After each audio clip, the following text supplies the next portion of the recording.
Oi, gente, tudo bem? Vamos continuar vendo o livro Pense e Enriqueça, do Napoleão Hill, esse livro que a gente está estudando agora, como sugestão do Earl Nightingale, onde ele passa essas sugestões para a gente fazer aquele programa ali de 30 dias que ele apresenta ali no livro dele, O Estranho Segredo. Eu fiz uma série aqui também, no Estranho Segredo. Ele diz que é bom a gente estar fazendo boas leituras, pelo menos 15 minutos por dia. E entre os livros ele sugere este, do Napoleão Hill. E o Napoleão Hill nos diz, lá no prefácio desse livro, que ele vai apresentar o segredo que ele descobriu estudando alguns dos maiores bilionários do planeta durante 20 anos. Do planeta não, eu acredito que seja só dos Estados Unidos ou aqueles a que ele teve acesso, porque ele estudou várias pessoas super ricas, super milionárias, e ele traz, então, ele diz que o segredo dessas pessoas está nesse livro, porém ele diz que só é a metade. O que ele traz no livro é a metade daquilo que a gente precisa para fazer como essas pessoas e fazer como o Earl Nightingale disse no Estranho Segredo, que é ficar entre os 5%, que essas pessoas são 5% apenas da população total do planeta que conseguiu sair da falta de escassez para uma vida plena em todos os setores. Então, ele disse que para que a gente possa alcançar esse segredo que ele está dando aqui no livro, a gente tem que ter a outra metade. É como se fosse aquela coisa daquela senha que a gente precisa de duas partes, a gente conecta as duas partes e aí a porta da felicidade, da esperança se abre. Então ele diz que a nossa parte é estarmos totalmente decididos e determinados que a gente vai mudar a nossa situação, que a gente vai sair da falta de escassez para a abundância e prosperidade plena. E aí então ele disse que o segredo também não está escrito, não tá? Por exemplo, a gente podia se dizer, por que eu vou ler esse livro de 136 páginas, se é só alguém, vou perguntar para alguém que já leu, qual é a página que está o segredo ali, onde ele escreveu, eu vou abrir essa página e vou ler só essa e pronto. Não, ele diz que não é receita de bolo, não está ali escrito, o segredo é : faça isso, isso, isso, isso. Ele diz que não, além da gente estar preparado, a gente não está preso em crenças limitantes, a gente tem que estar prestando atenção, tem que prestar atenção no que a gente está lendo, no que ele está passando, que é aí o segredo está sendo diluído em cada uma das partes do livro. Ele diz que tem gente que vai pegar esse segredo na primeira parte, alguns vão pegar no meio, alguns vão pegar no final e alguns não vão pegar. Então vamos ver em que categoria a gente vai se colocar aí, né? Então bora lá. No último vídeo, então, ele estava dizendo que ele cita uma empresa, a United States Steel Corporation, que é uma empresa de aço, né, acredito, que ele diz que se alguém tiver alguma dúvida de que os homens podem pensar em enriquecer, que essa história que ele vai contar agora, dessa empresa, vai servir para dissipar essa dúvida. Porque ele diz que a gente pode ver claramente nessa história a aplicação da maior parte dos princípios nesse livro. Então vamos prestar bastante atenção nessa história, gente. E essa história se chama Um Belo Discurso Após o Jantar por $1 bilhão. Olha que discursozinho caro esse aí, vamos ver se a gente entende para a gente aproveitar, né? Então bora lá. Quando na noite de 12 de dezembro de 1900, uns 80 membros da nobreza financeira da nação se reuniram no salão de banquetes do University Club para prestar homenagem a um jovem vindo do Oeste, nem metade dos convivas percebeu que seria testemunha de um dos episódios mais significativos da história industrial americana. J. Edward Simmons e Charles Stewart Smith, com os corações cheios de gratidão pela generosa hospitalidade que lhes fora proporcionada por Charles Schwab, no discurso de recente visita a Pittsburgh, tinham organizado o jantar para apresentar o Homem do Aço, de 38 anos, à Sociedade Banqueteira do Leste. O que não esperavam era que tumultuasse a reunião. Avisaram-no, em verdade, que os corações dentro das camisas engomadas não seriam muito receptivos à oratória. Além disso, se não quisesse aborrecer os Etilmans e Harrimans e Vanderbilts, seria melhor limitar-se a 15 ou 20 minutos de generalidades corteses e parar por ali mesmo. Então aqui ele está falando que alguém então ia fazer esse discurso e que ele já estava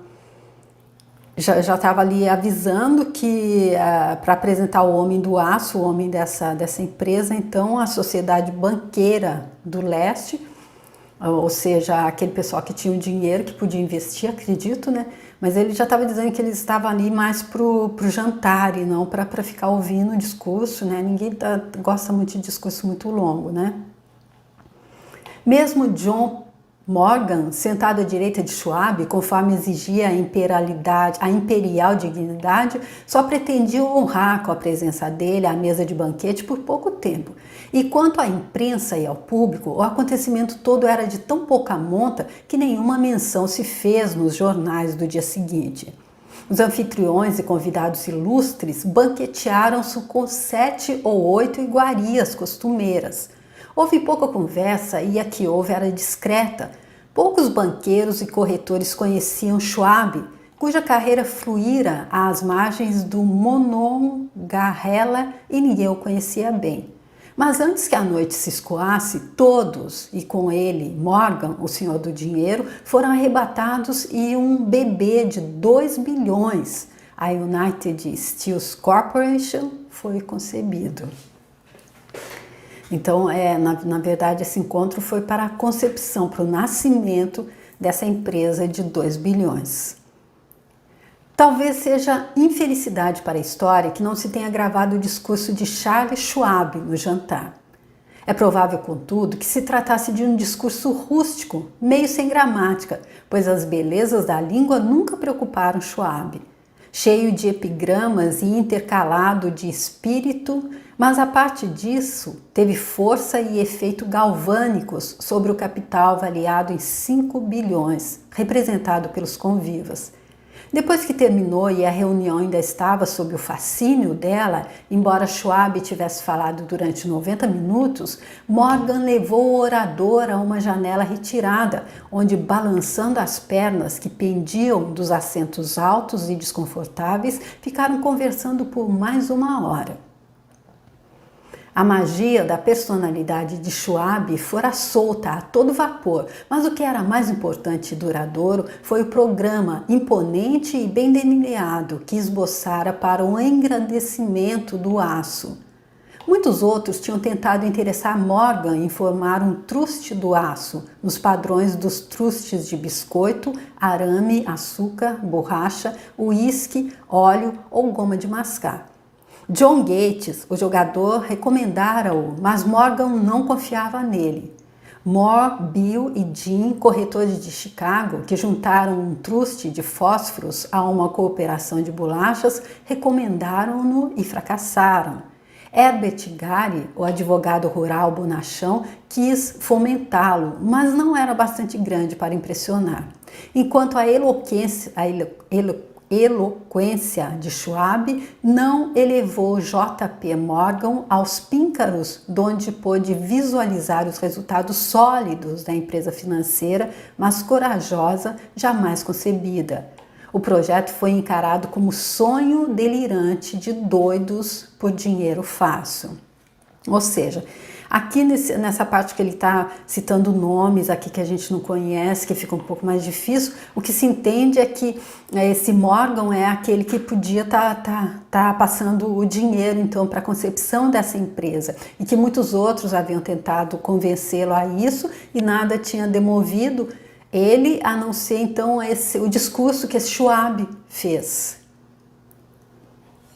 O magnetismo financeiro que começou há uma geração a atrair milhares de companhias pequenas e às vezes mal dirigidas para combinações grandes e capazes de esmagar concorrências, tornou-se operacional no mundo do aço através das maquinações desse jovem pirata dos negócios, John Gates.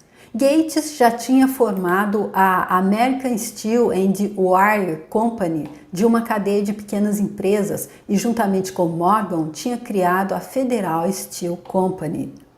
Entretanto, ao lado do gigantesco trust vertical de Andrew Carnegie, pertencente e operado por 53 sócios, as outras combinações eram ninharia.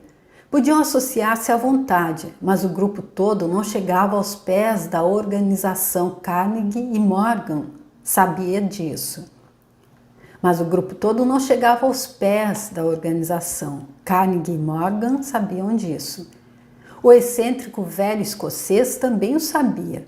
Das magníficas alturas do castelo de Skibo, observava a princípio, achando divertido, depois com ressentimento, as tentativas das companhias menores de Morgan atrapalhar os negócios deles.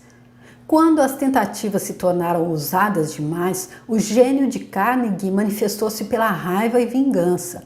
Resolveu duplicar todas as fábricas que os rivais dele possuíam até então. Não estivera interessado em arames, canos, argolas ou folhas. Ao contrário, contentava-se em vender a essas companhias o aço bruto de que precisavam e em deixar que o moldassem da forma que quisessem. Agora, tendo Schwab como seu tenente principal e capaz, planejava encostar os inimigos à parede. Foi assim que no discurso de Charles Schwab, Morgan viu a resposta ao problema da sociedade. Um truste seria um pudim de ameixas, como o disse o escritor, sem as ameixas. O discurso de Schwab, na noite de 12 de dezembro de 1900, trazia em si a sugestão, embora não a promessa, de que a imensa empresa Carnegie seria trazida para debaixo da tenda de Morgan.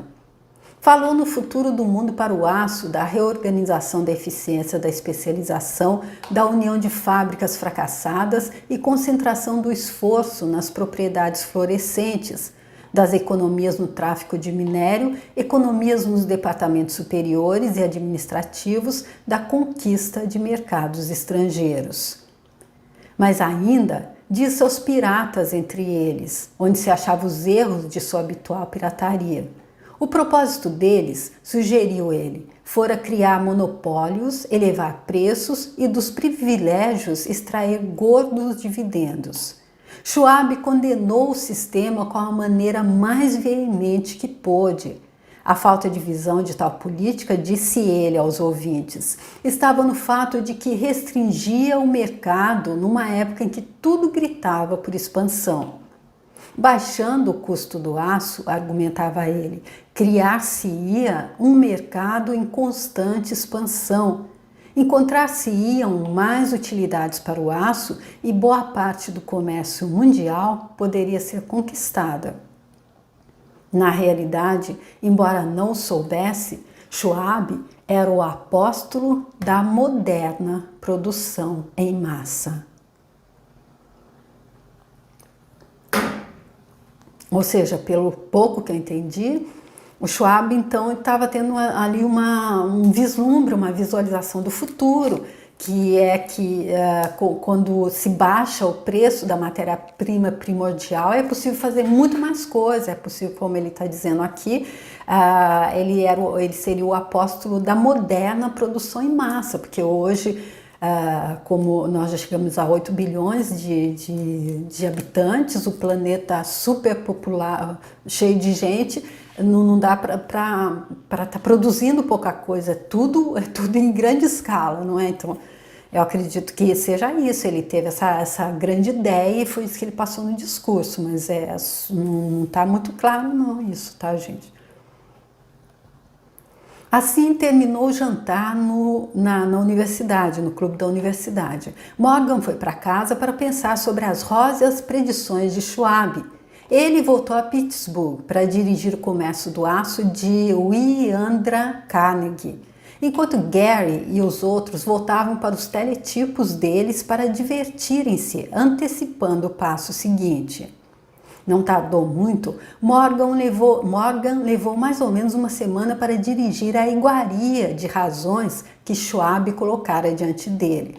Ao assegurar-se de que não causaria nenhuma indigestão financeira, mandou buscar Schwab e achou-o um tanto reservado. Carnegie, disse Schwab, não iria gostar de saber que o presidente da companhia dele, de confiança, flertara com o imperador da Wall Street. Ou seja, ele fez lá o discurso dele, mas agora que o Morgan, que era o imperador lá dos investidores, chamou para conversar, ele já estava um pouco reservado, porque ele era o presidente da companhia do Carnegie, que até então era o que cuidava, pelo que eu entendi, o que tinha ali o monopólio, mais ou menos, né? A rua sobre a qual Carnegie resolvera nunca se aventurar, John Gates sugeriu então como intermediário que, se acontecesse de Schwab estar no Hotel Bellevue em Filadélfia, poderia acontecer de também lá estar JP Morgan. Então aí eles fizeram mais ou menos de acordo, como se o encontro fosse ser esse acontecer, ele está entre aspas. Como eu acredito, então, para que não ficasse escancarado que eles iam se encontrar, eles fizeram mais ou menos, vai lá e faz de conta que é um encontro assim, por acaso. Quando Schwab chegou, entretanto, Morgan estava inconvenientemente doente na casa dele em Nova York. Diante do convite premente de Morgan, Schwab foi para Nova York, apresentando-se à porta da biblioteca do financista. Certos historiadores de economia professaram a crença de que do começo ao fim do drama o palco fora arranjado por Andrew Carnegie. O jantar para Schwab e o Rei do Dinheiro teriam sido planejados pelo astuto escocês. A verdade é, porém, o oposto. Quando Schwab foi chamado para consumar o negócio, não sabia sequer se o pequeno patrão, entre aspas, como chamavam Andrew, iria ao menos ouvir a oferta de vender, especialmente a um grupo de homens aos quais Andrew encarava como pouco dotados de santidade. Mas Schwab levou com ele para a conferência escritos de próprio punho, 6 páginas de números perfeitamente nítidos que representavam na mente dele o valor físico e a capacidade de ganho de cada uma das companhias que considerava como estrela essencial no novo firmamento do metal. Ou seja, eles então estavam tentando vender a companhia para esse pessoal aí do dinheiro, esse pessoal, os reis de Wall Street, representados por esse Morgan, presidenciados, dirigidos por esse Morgan. 4 homens ponderaram os números toda a noite. O principal, é claro, era Morgan, firme na crença dele no direito divino do dinheiro. Com ele estava o aristocrático sócio Robert Bacon, homem culto e cavalheiro. O terceiro era John Gates, que Morgan desprezava como sendo jogador e apenas usava como instrumento. O quarto era Schwab, que conhecia mais sobre os processos de fabricar e vender aço que qualquer grupo de homens vivos na época. Nessa conferência não se discutiram os números. Se dissesse que tal companhia valia tanto, então era este o valor dela e não mais. Insistia também em incluir na sociedade apenas as empresas que designava, ou seja, era ele como o Schwab, que era ele que conhecia mais do que tudo como fabricar e vender aço, que dizia quanto cada uma valia e eles não discutiam o valor. Conceberam uma corporação em que não haveria duplicação, nem mesmo para satisfazer a ambição de amigos que queriam descarregar as companhias deles nos ombros largos de Morgan. Quando amanheceu, Morgan levantou-se e endireitou as costas. Só ficou uma pergunta. Acha que poderá persuadir Andrew Carnegie a vender? Perguntou ele. Posso tentar, respondeu Schwab. Se conseguir que ele venda, encarregar-me-ei da questão, concluiu Morgan. Até ali tudo bem, mas será que Carnegie iria vender? Quanto iria pedir? Schwab pensou em 320 milhões de dólares. Como exigiria o pagamento? Em forma de ações comuns ou preferenciais? De bônus em dinheiro? Ninguém poderia levantar sequer 1/3 de $1 bilhão em dinheiro. Houve uma partida de golfe em janeiro nos campos gelados de St. Andrews, em Westchester, com Andrew todo enrolado em suéteres e Charlie conversando animadamente como de costume para estimulá-lo. Mas não se pronunciou uma palavra sobre negócios enquanto os dois não se sentaram no calor agradável da casa de Carnegie, próxima dali. Então, com a mesma persuasão que hipnotizara 80 milionários no University Club, Schwab despejou as brilhantes promessas de aposentadoria com todo o conforto de milhões inenarráveis para satisfazer os caprichos sociais do ancião. Carnegie capitulou, escreveu um número num pedaço de papel, estendeu-o a Schwab e disse: "Está bem, venderemos por esta quantia." O número era aproximadamente 400 milhões de dólares, composto dos 320 milhões de dólares mencionados por Schwab como número básico e somando-se-lhe 80 milhões de dólares que representavam o valor do capital aumentado nos 2 anos anteriores.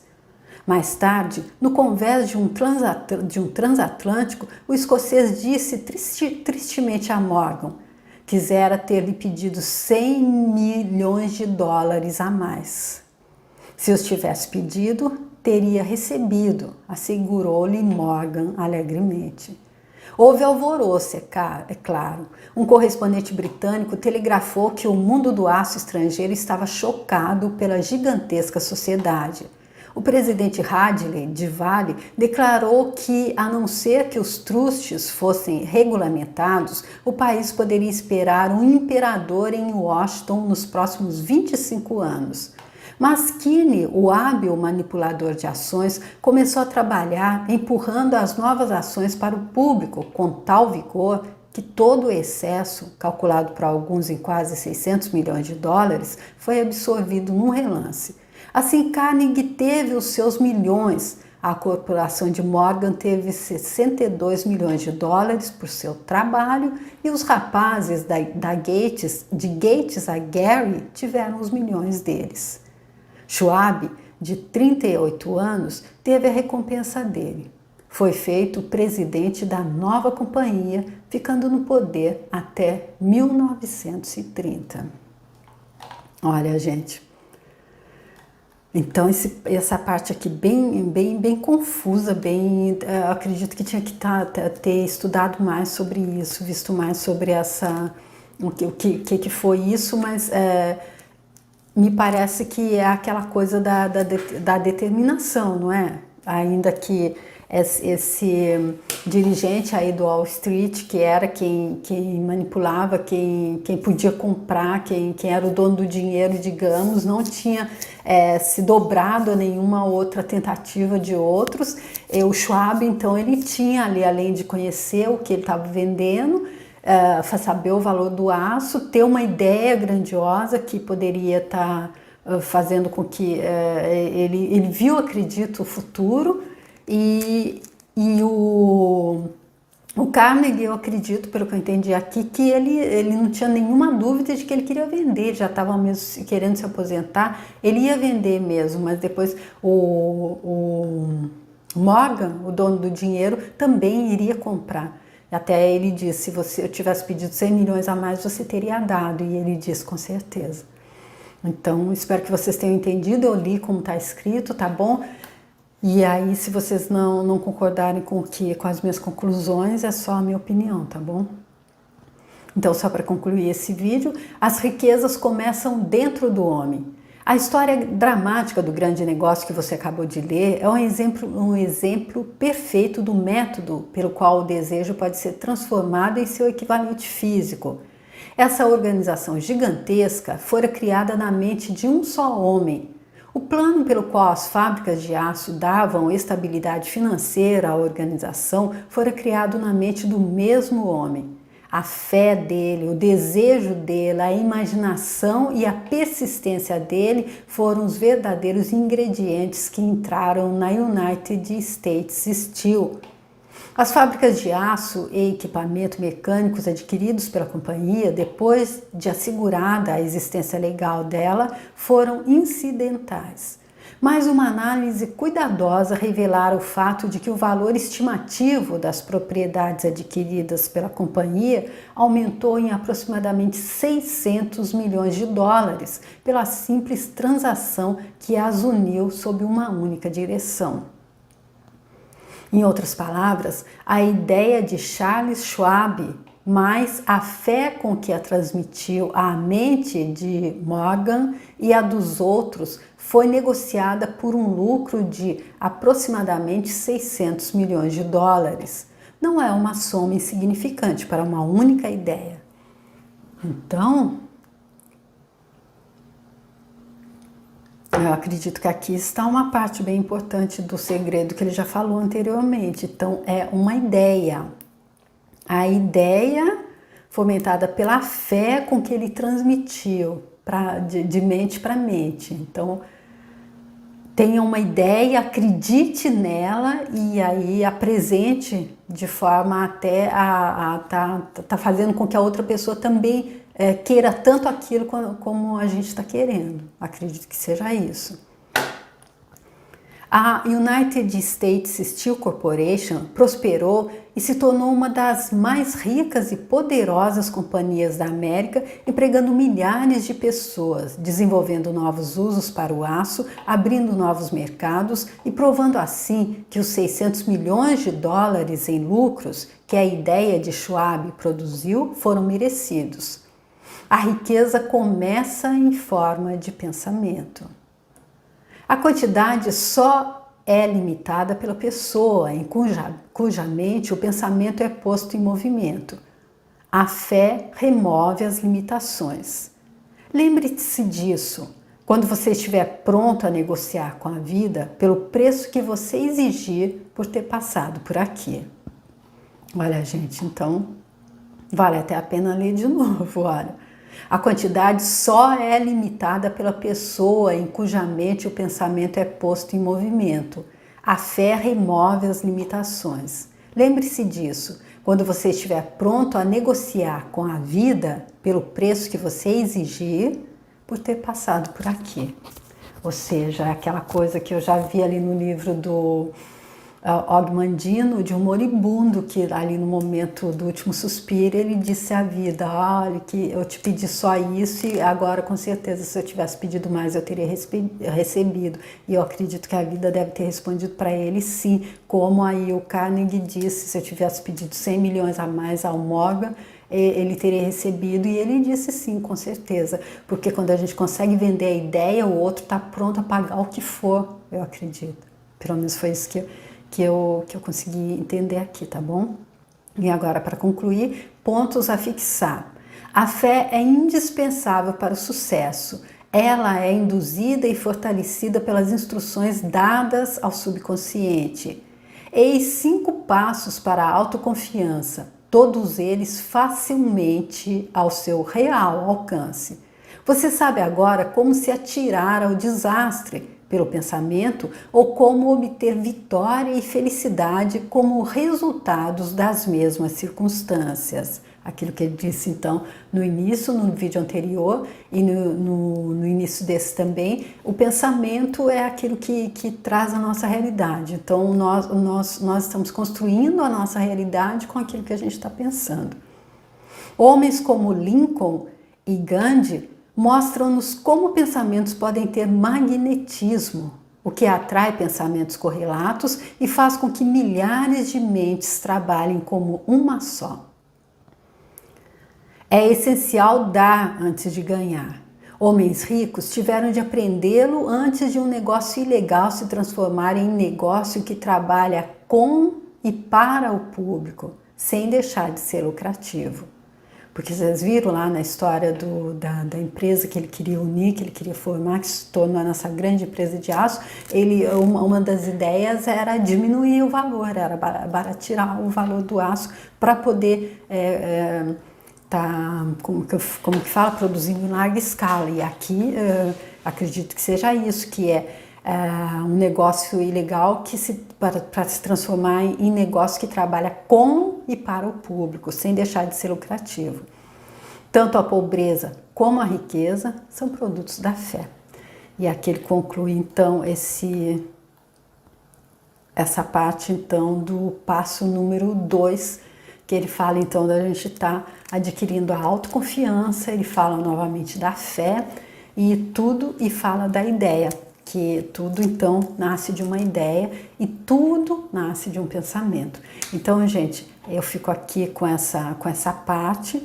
No próximo vídeo a gente vai trazer o passo número 3, que é em direção à riqueza, já que eu acredito que até agora ele estruturou mais ou menos ali para a gente entender que a gente tem que arrumar a nossa mente, arrumar os nossos pensamentos, eu coloco mais, estar no presente, estar no modo observador consciente, no modo pensamento próspero e no modo alegria.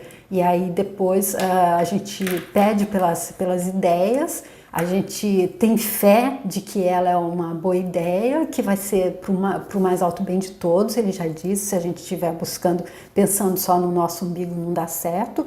E aí então, depois que a gente estruturou tudo isso, a gente passa então ao terceiro passo, que é em direção à riqueza, tá bom? Eu espero contar com vocês para esse próximo vídeo, para que a gente continue aí então descobrindo qual é esse segredo. E agradeço muito por vocês terem vindo comigo até aqui. Obrigada, tchau!